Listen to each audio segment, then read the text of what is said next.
폭스바겐 디젤차의 배출가스 조작 파문으로 거센 후폭풍이 일고 있습니다. 디젤차 관련 규제가 강화될 것이란 전망에 자동차 업계가 디젤차 생산 비중을 줄일 움직임을 보이면서 정유사 등 관련 업계가 비상이 걸렸습니다. 인터넷은행 인가 신청을 코앞에 두고 최초의 인터넷은행을 거머쥐기 위한 은행과 IT 기업들의 경쟁이 거세지고 있습니다.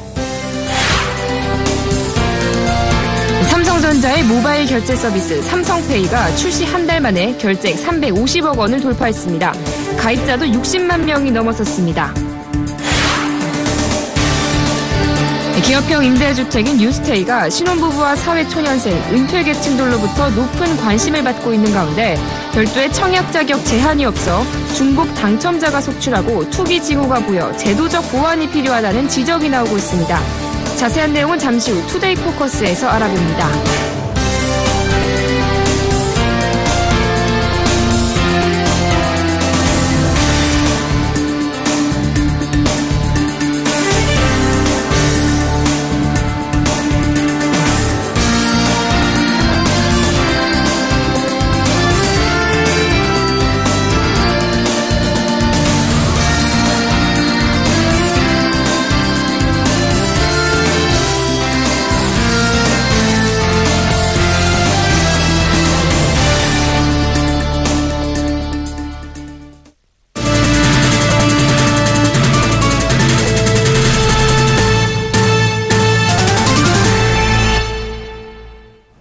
여러분 안녕하십니까? 24일 목요일 생경제 현장 오늘의 주요 뉴스입니다.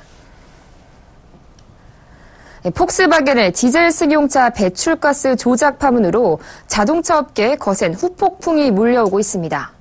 당장 이번 사태로 디젤차 관련 규제가 강화될 것이란 전망은 물론 글로벌 자동차 업계가 디젤차 생산 비중을 낮출 것으로 보입니다.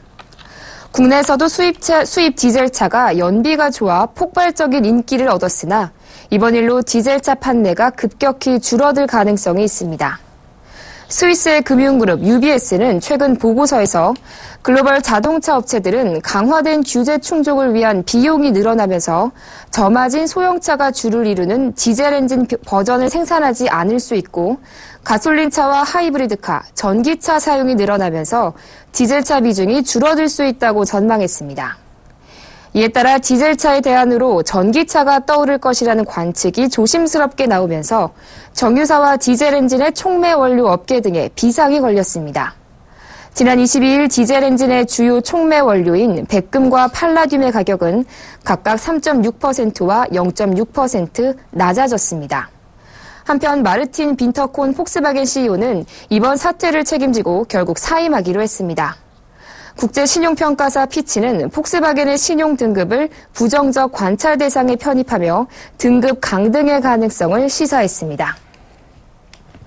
중국발 세계 경기 둔화로 촉발된 원자재 가격 폭락의 여파가 자원신흥국은 물론 세계 곳곳을 덮치고 있습니다.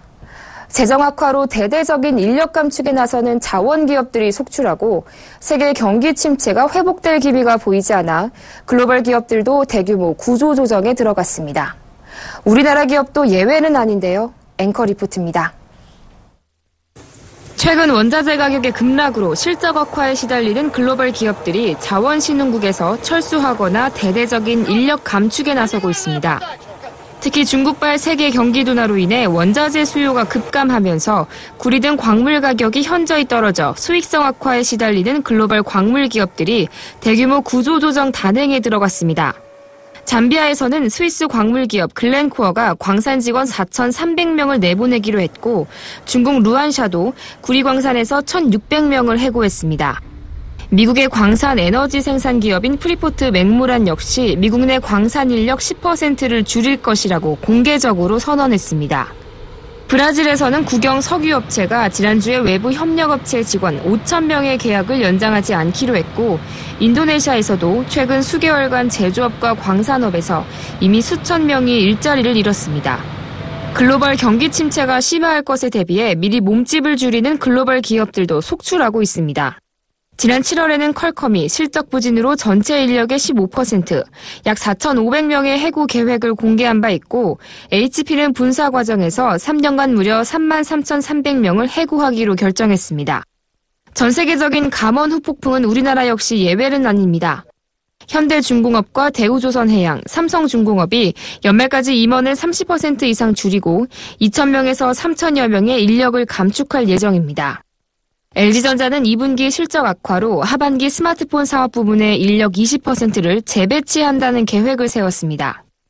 이달 초에는 삼성전자가 재무, 인사, 홍보 등 본사 지원 부문 인력을 10% 줄인다는 관측이 나와 파장이 일었습니다. 전 세계 관점에서 글로벌 기업들의 몸집 줄이기도 문제지만 당장 우리나라 대기업의 감원 바람은 결국 대기업에 납품하는 협력업체 등 국내 업계 전반에 전이될 가능성이 높아 벌써부터 우리 경제 안팎에 불안감이 감돌고 있습니다. 서울경제TV 정한입니다. 인터넷 전문은행의 예비인가 신청을 앞두고 은행과 IT 기업들의 경쟁이 거세지는 가운데 보험사들까지 인터넷은행 진출에 뛰어들었습니다. 보도에 양한나 기자입니다. 은행에 직접 가지 않아도 인터넷으로 계좌를 개설하고 대출과 자산관리 서비스까지 받을 수 있는 인터넷 전문은행이 올해 안에 등장합니다. 이에 인터넷은행의 자격을 최초로 거머쥐기 위한 은행과 IT 기업들의 발걸음이 더욱 빨라지고 있습니다. 카카오는 한국투자금융지주 KB국민은행과 손을 잡고 가장 먼저 카카오 컨소시엄을 구성했습니다. 카카오는 월 평균 이용자 수가 3,866만 명에 달하는 메신저 카카오톡을 보유하고 있어 강력한 플랫폼을 갖추고 있다는 평입니다. 인터파크의 주도로 기업은행, NHN엔터테인먼트 등이 모여 이뤄진 인터파크 컨소시엄에서 가장 주목되는 기업은 SK텔레콤입니다. SK텔레콤의 이동통신 가입자는 2,800만 명입니다. 여기에 손해보험업계 빅4에 드는 현대해상도 참여를 결정했습니다. KT는 이동통신 가입자 1,800만 명과 자회사 비시카드 회원 2,600만 명에서 얻을 수 있는 탄탄한 빅데이터를 강점으로 우리은행과 손을 잡았습니다. KT 컨소시엄에는 현대증권과 하나생명도 참여합니다. 쟁쟁한 대기업들이 참여한 가운데 중소기업 중앙회, 소상공인연합회 등이 모인 500V 컨소시엄도 있습니다. 이들은 소상공인 등 금융소외계층을 대상으로 서비스를 하겠다는 보관을 내세웠지만 금융사에 참여가 없는 게 약점입니다. 증권가에서도 인터넷은행 관련주에 대한 관심이 집중되고 있습니다.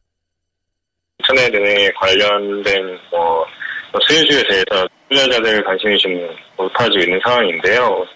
일단 직접적인 수혜주라고 하면 일단 나이키 평가 정보를 꼽을 수 있을 것 같습니다. 추가적으로는 레드비스 한국정보인증이라든지 아니면 라운시큐어라는 그런 회사들이 좀 그리고 온라인 결제 거래가 많이 활발하게 될수록 이런 보안업체, 인증업체에도 많이 관심이 높아질 걸로 예상하고 있습니다. 금융당국은 오는 30일부터 내달 1일까지 인터넷은행 인가 신청을 받고 12월 예비인가를 거친 뒤 내년 상반기 본인가를 할 예정입니다. 인가를 부여받는 인터넷은행은 1개에서 2개가 될 것으로 보여 막판까지 치열한 접전이 예상됩니다. 서울경제TV 양한나입니다. 삼성전자의 모바일 결제 서비스 삼성페이가 출시 한 달 만에 결제액 350억 원을 돌파하며 국내 결제 시장에서 인기몰이 중입니다. 누적 가입자 수는 60만 명을 넘었고 등록한 카드 수도 80만 장을 넘어섰습니다. 삼성페이로 이뤄진 결제 건수는 총 150만 건으로 이 가운데 60%는 갤럭시 노트 5 사용자인 것으로 조사됐습니다. 삼성카드에 따르면 베타 테스트 참가자 3,500명 가운데 86.4%가 정식 서비스 이후에도 재사용 중인 것으로 나타났습니다. 삼성페이는 독자 기술인 마그네틱 보안 전송과 근거리 무선 통신 방식 두 가지를 모두 지원해 추가적인 설비 없이 기존 카드 단말기에서도 결제가 가능하다는 점이 최대 장점입니다. 시중은행 가운데 우리은행은 삼성페이로 현금을 입출금할 수 있는 ATM 기기 서비스를 시작하기도 했습니다. 삼성페이 서비스는 오는 28일 미국 출시를 시작으로 영국과 스페인, 중국에서도 조만간 서비스에 들어가면서 글로벌 시장 공략에 나설 예정입니다. LG전자의 프리미엄 스마트폰 신제품이 다음 달 1일 서울 반포동 세비섬에서 베일을 벗습니다. LG전자는 오늘 서울과 미국 뉴욕에서 스마트폰 신제품 공개 행사를 개최한다는 내용의 미디어 초대장을 발송했습니다. LG전자는 이번 프리미엄 폰에 전에 없던 최첨단 카메라 기능과 디스플레이를 탑재해 승부를 걸겠다는 계획입니다. 공개된 티저 동영상에서는 신제품의 전면 좌측 상단부에 듀얼 카메라가 장착돼 있습니다. 기존 카메라보다 화질이 선명한 것은 물론 원근감을 살리는 촬영이 가능해 고사양 카메라로 차별화할 것으로 LG전자 측은 설명했습니다. 화면 크기는 기존 G 시리즈보다 5.7인치로 LG전자의 강점인 최신 디스플레이 기술을 적용해 풀 HD보다 해상도가 4배 높은 4K 수준의 동영상을 매끄럽게 볼 수 있는 화질을 갖춘 것으로 전해졌습니다.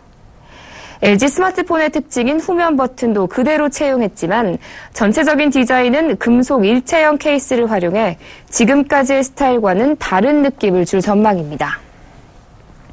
한화건설이 수원시 권선구에 민간 택지에서 공급하는 첫 뉴스테이 사업을 시작했습니다.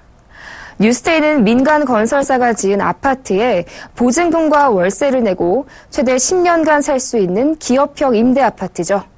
주변 시세보다 저렴하게 공급되지만 부대 시설이 많아 공용 관리비가 올라갈 수 있고 서울과의 접근성이 떨어져 실수요자라면 꼼꼼히 따져봐야 합니다. 정창신 기자가 다녀왔습니다. 한화건설이 지난 18일 정부가 추진 중인 4개의 뉴스테이 시범 사업지 중 하나인 수원권선 꿈의 그린 아파트 모델하우스를 개관했습니다. 이 아파트는 수원시 권선구 오목천동에 지하 2층, 지상 15에서 20층, 32개 동, 전용 59에서 84제곱미터 2,400세대 규모입니다. 뉴스테이 아파트는 청약 통장 없이 누구나 청약할 수 있습니다. 이 아파트는 중산층 주거 안정을 위해 임대하는 만큼 주변 시세보다 저렴한 임대보증금으로 입주가 가능합니다. 전용 84제곱미터 6층 이상의 경우 임대보증금을 최대로 높이면 임대료 1억 2,990만 원에 월임대료는 49만 7천 원입니다. 최초 계약 시 보증금이 10년 동안 인상되지 않고 월임대료는 연간 상승률을 5% 이하로 제한했습니다. 국토교통부 실거래가에 따르면 지난달 전용 84제곱미터 아파트 수원시 평균 전셋값은 2억 5,500만 원입니다. 수원 권선 꿈의 그리는 다양한 편의시설을 제공합니다. 키즈카페와 스크린 골프장, 휘트니스 등이 단지 내 들어설 예정입니다. 하지만 편의시설이 많을수록 공용관리비가 올라갈 수 있어 주의해야 합니다. 커뮤니티 시설을 이용하지 않는 세대도 공용관리비를 통해 편의시설 유지보수비가 나간다는 말입니다. 자가 열병합 발전, 태양광 발전, 승강기 회생전력 시스템 등을 통해 공용부 에너지 절감에 특화된 아파트. 수원권선 꿈의 그리는 단지 인근의 친환경 녹지 공간이 충분히 들어설 예정으로 녹지 프리미엄을 누릴 수 있을 전망입니다. 단지 왼쪽에 있던 축산고학원이 이전을 완료해 친환경 생태주거단지로 개발될 예정입니다. 단지 오른쪽에는 수원 공군 비행장이 있는데 이르면 2024년에 이전해 스마트폴리스가 조성될 전망입니다. 스마트폴리스는 첨단지식 교류단지와 국제의료 복합단지, 친환경 생태주거단지 등으로 구성된 미니 신도시입니다. 다만 차량을 이용해 서울로 출퇴근할 경우 시간이 많이 걸릴 수 있는 점은 따져봐야 할 대목입니다. 실제로 지난 18일 기자가 서울 강남에서 출발해 사업지인 수원권선구 오목천동까지 차량으로 이동해 본 결과 평일 오후 2시임에도 1시간 30분 넘게 소요됐습니다. 강남에서 이 아파트 단지까지 가려면 출퇴근 시 교통지옥으로 불리는 과천시와 의왕시를 거쳐야 합니다. 수원권선 꿈의 그리는 다음 달 5일부터 8일까지 홈페이지를 통해 청약 접수를 할 예정입니다. 서울경제TV 정창신입니다.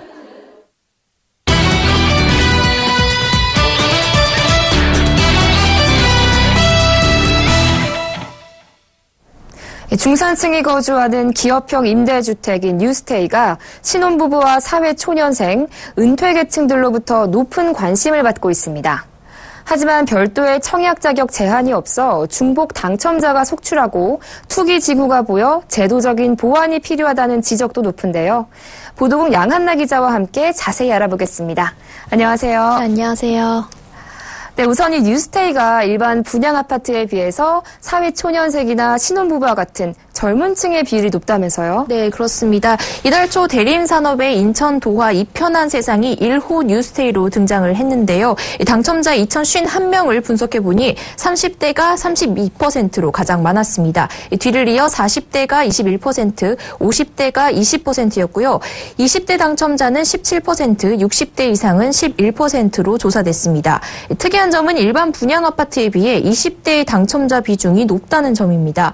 지난 6월 같은 인천 지역에서 GS건설이 분양한 청라파크자이 더 테라스의 경우 20대 계약자는 6%에 불과했거든요. 또 올해 6월 서울에서 분양한 왕십리자이도 20대 계약자가 전체 계약자 중 8%에 불과했습니다. 이를 감안하면 도화 뉴스테이의 20대 비중은 일반 분양 아파트의 2~3배에 달하는 수준입니다. 왜 그러냐 하면 분양 아파트 같은 경우는 목돈이 필요하지만 뉴스테이는 상대적으로 목돈 부담이 적어 20대들이 더 관심을 갖기 때문으로 보입니다. 실제 지난달 도화 이편한 세상 모델하우스에서도 20대 후반의 신혼부부와 새내기 직장인들의 방문이 줄을 이었다고 합니다. 그런데 이 당첨자들 중에서요, 5, 60대의 비중도 꽤 높은 편이라면서요? 네, 50대와 60대 이상의 비중도 일반 분양 아파트에 비해 높은 것으로 나타났습니다. 앞서 말씀드린 도화 뉴스테이의 50대와 60대 이상의 비중을 합쳐보면 31%가 나옵니다. 그러니까 청라파크자이 더 테라스의 5, 60대가 22%, 왕십리자이가 29%였던 것에 비하면 높은 수치죠. 또 주로 노후 대비용으로 기존 살던 집의 평수를 줄여서 오겠다는 은퇴자들이나 자녀 신혼집용으로 대신 청약을 해준 부모들이 줄을 이루고 있다고 하는데요. 30, 40대의 경우에는 52.2%를 차지했는데 청라파크자이 더 테라스의 30, 40대가 78%, 왕십리자이가 63%였던 것에 비하면 갓 절반을 넘긴 수준입니다. 그러니까 30, 40대는 아직 자녀 교육비라든지 생활비 같은 곳에 돈을 쓸 곳이 아주 많기 때문에 매달 월세를 4, 50만 원에서 많게는 80에서 100만 원까지 내야 하는 뉴스테이에는 부담을 느낀 것으로 보입니다. 네, 그런데 이 뉴스테이는 별도의 청약 자격이 없다고 들었습니다.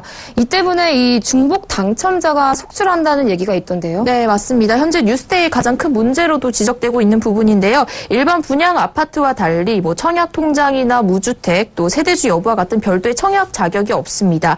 그러다 보니까 만 19세 이상의 성인이면 누구나 청약이 가능하기 때문에 당첨 확률을 높이려고 남편, 부인, 자녀 가리지 않고 중복으로 청약을 해서 복수의 당첨자가 나오기도 하는 상황인데요. 실제 도화 뉴스테이에서도 일부 중복 당첨자들이 나와서 계약을 포기해버리는 바람에 이 미계약분을 예비 당첨자와 사전 예약자를 중심으로 추가 계약을 진행하고 있다고 합니다. 이렇게 되면 사실상 분양을 2번 하는 것이나 다름없는데요. 또 더 큰 문제는 임차인이 다시 임대를 주는 불법 전대나 명의를 변경하는 임차권 전매와 같은 이런 투기 조짐도 나타나고 있다는 점입니다. 도화 뉴스테이 모델하우스나 지난 18일 문을 열었던 하나건설의 수원 꿈에 그린 뉴스테이 모델하우스에도 이른바 떴다방이라고 불리는 이동식 중개업소가 대거 등장을 해서 청약 예정자나 당첨자들을 대상으로 수천만 원의 웃돈을 챙겨주겠다며 불법 전대나 전매를 부추겼다고 하는데요. 이런 게 바로 대표적인 사례로 볼 수 있습니다. 아니, 그렇다면 정부에서 좀 제도적인 보완을 마련해야 하는 것 아닙니까?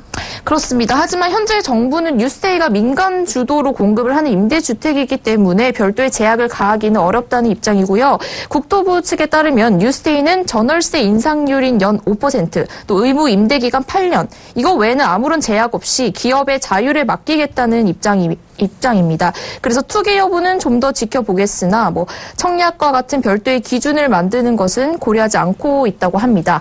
하지만 뉴스테이의 본래 취지가 중산층의 주거 안정인 만큼 이런 프리미엄을 노린 투기꾼들로 인해 선량한 임차인이 피해를 보는 일이 없도록 이와 관련한 제도 보완은 꼭 필요하다는 목소리가 커지고 있는 만큼 정부의 조속한 개선이 필요한 상황입니다. 네, 최근 높은 관심을 받고 있는 뉴스테이에 대해서 보도국 양한나 기자와 함께했습니다. 오늘 말씀 잘 들었습니다. 고맙습니다. 네, 감사합니다.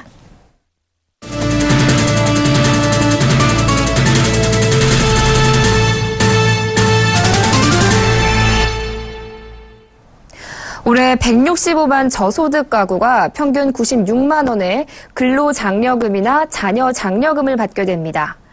국세청은 올해 근로, 자녀 장려금 수혜 대상이 165만 가구로 확정됐다며 추석 연휴 전에 총 1조 5,845억 원을 지급한다고 밝혔습니다.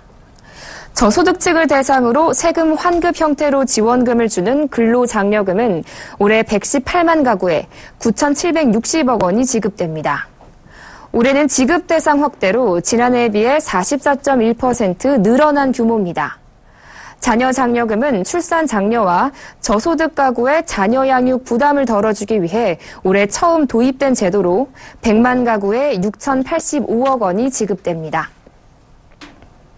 KB금융이 업계 최초로 은행 점포에 손해보험과 생명보험 영업점을 동시에 입점하는 복합점포를 선보였습니다.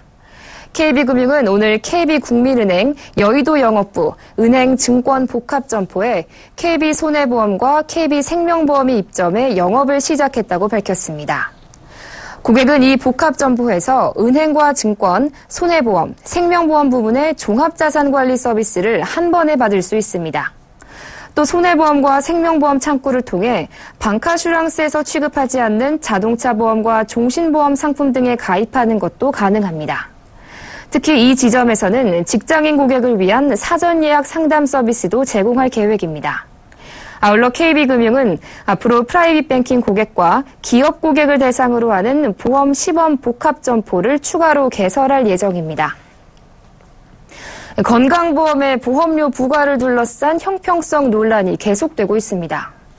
보건복지부와 건강보험공단 등에 따르면 올해 6월 기준 월 최저 보험료인 3,560원의 적용을 받는 지역가입자는 25만 5,678명이었습니다. 이 가운데 7,871명은 장기간에 걸쳐 월 최저 보험료조차 내지 못해 보험급여 제한을 당하고 있습니다. 이에 반해 집을 3채 이상 가졌음에도 직장가입자의 피부양자 자격으로 보험료를 전혀 내지 않고 건강보험의 혜택을 받는 사람이 무려 68만 명에 달합니다. 이는 소득 수준에 따라 보험료를 매기지 않아 빚어진 현상입니다. 이 때문에 정부 여당이 작업 중인 건강보험료 부과체계 개편 작업을 서둘러야 한다는 주문이 나오고 있습니다. 민족명절 추석이 코앞으로 다가왔는데요. 베테랑 주부라도 늘 고민되는 것이 바로 명절 상차림입니다. 어떻게 하면 좀 더 알뜰하면서 풍성한 한가위상을 차릴 수 있을까요? 추석 상차림비 반값으로 줄이는 방법 한지희 기자가 알아봤습니다. 매년 오르는 물가 때문에 주부들 고민이 깊어지는 추석. 가장 큰 걱정은 단연 제사상 준비입니다. 전통시장도 추석 특수를 맞아 손님을 맞이하는 상인들로 분주한 모습입니다. 여기저기서 흥정이 오가지만 해마다 오르는 물가 탓에 고민이 이만저만이 아닙니다. 신경이 많이 쓰이지요. 는뜻 사기가 안 되는 거지. 자제를 하게 되는 거지요. 과일은 싸요. 싼데 다른 거는 다 비싸. 작년 되면 비싸요. 나물류, 조기, 한과류 등 차례 상차림에 들어가는 25가지 품목 가격을 종합적으로 조사한 결과 전통시장은 19만 6천 원, 대형마트에서는 27만 6천 원이 필요한 것으로 나타났습니다. 전통시장에서 장을 보는 게 8만 원가량 저렴한 것으로 조사됐습니다. 이처럼 같은 품목이라도 판매 채널마다 가격 편차가 큰 만큼 가격 비교를 잘하면 비용을 줄일 수 있습니다.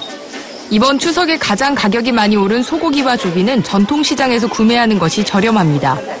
반면 대추와 밤, 감 등 꼭 챙겨야 하는 품목들의 가격은 최대 27% 내려 과일값 부담은 줄었습니다. 특히 추석상에 빠질 수 없는 과일인 배는 5개 기준으로 전년보다 22.4%, 사과는 18.5% 내려갔습니다. 전통시장과 대형마트 간 가격 차이가 가장 큰 품목은 송편에 많이 쓰이는 깨였습니다. 전통시장에서 판매하는 깨는 200g에 3,400원, 대형마트와 비교했을 때 6,000원가량 절약할 수 있었습니다.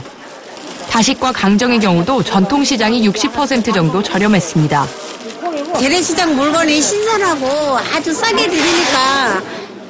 두부나 동태살은 전통시장에서 구입하는 것이 훨씬 저렴하지만 배추나 무 등 일부 품목은 대형마트에서 사는 것이 더 좋습니다. 또 추석 기간 동안 각 지역별로 열리는 직판장을 찾는 것도 방법입니다. 시중보다 유통마진이 줄어든 덕에 각종 제수용품을 최대 30% 저렴하게 구매할 수 있습니다.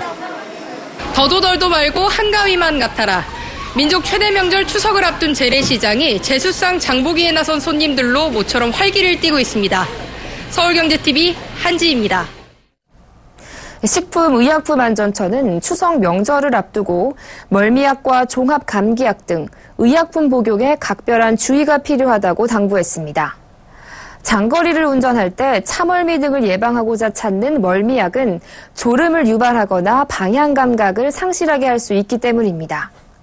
예를 들어 패치 형태의 붙이는 멀미약의 경우 만 7세 이하의 어린이와 임산부, 녹내장, 배뇨장에 전립선 비대증이 있는 사람은 부작용이 나타날 수 있어 주의해야 합니다. 종합감기약도 카페인이 함유된 경우가 많아 커피, 콜라 등과 함께 먹으면 가슴 두근거림, 불면증이 나타날 수 있습니다. 성묘 등 야외 활동을 할 때에는 긴 소매 또는 긴 바지를 입어 피부 노출을 최소화하는 것이 좋고 진드기 기피제를 사용할 경우에는 반드시 의약외품인지 확인해야 한다고 식약처는 당부했습니다. 최경환 경제부총리 겸 기획재정부 장관이 최근 중국의 경제 불안은 일시적인 조정 과정으로 점차 균형점을 찾아갈 것이라고 평가된다며 경착륙 가능성은 제한적이라는 견해가 대체적이라고 내다봤습니다. 임종용 금융위원장이 기술금융 이용기업 현장 간담회에서 정부가 중소기업의 창업과 재기 지원을 확대할 필요가 있다는 요청에 대해 기술 신용대출 평가액 연간 20조 원 공급을 지속적으로 추진해 나갈 것이라고 밝혔습니다. 이르면 올 연말쯤부터 통신과 방송 서비스를 한데 묶은 결합 상품을 판매하면서 인터넷이 공짜, TV가 공짜하는 식으로 광고하는 방식이 금지됩니다. 현대경제연구원에 따르면 1990년 한국과 러시아가 수교한 이후 25년간 양국 교역 규모가 1992년 1억 9천만 달러에서 2014년 258억 달러로 130배 이상 증가한 것으로 나타났습니다.